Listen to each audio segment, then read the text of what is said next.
ticho stojí mohyla, mechý halí mlhají skryla, runy blednou pod rukou led, nitru však dosud dýchá hněv. Dub se klaní severským větrům, kámen praská pod tihou zim. Nikdo nevysloví jeho jméno, nikdo se nevrací odtud živ.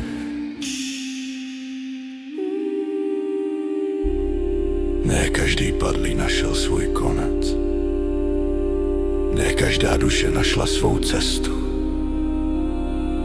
Když se mohyla nadechne, bach,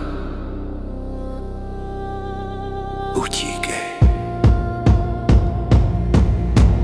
Nesahej na kámen, neber dar mrtvým. Pod zemí neleží spánek, ale přísah krutých.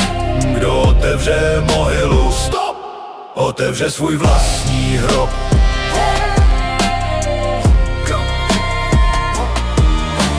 Havrani vzlétli bez jediného hlasu, vlk utišil svůj vlčí tóny, vítr zadržel svůj dech času, když země vydala první ston.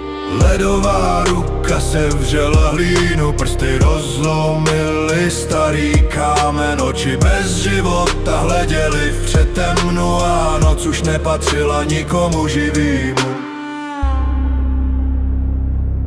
Není to duch, není to člověk, je to vůle, která odmítla zemřít. Zhasni oheň,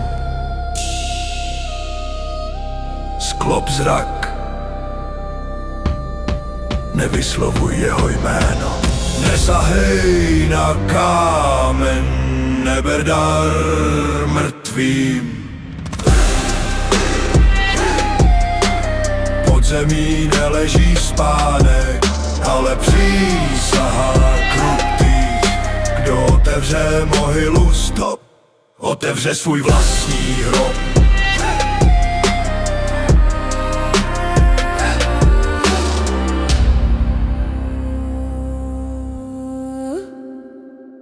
Až uslyšíš pod nohama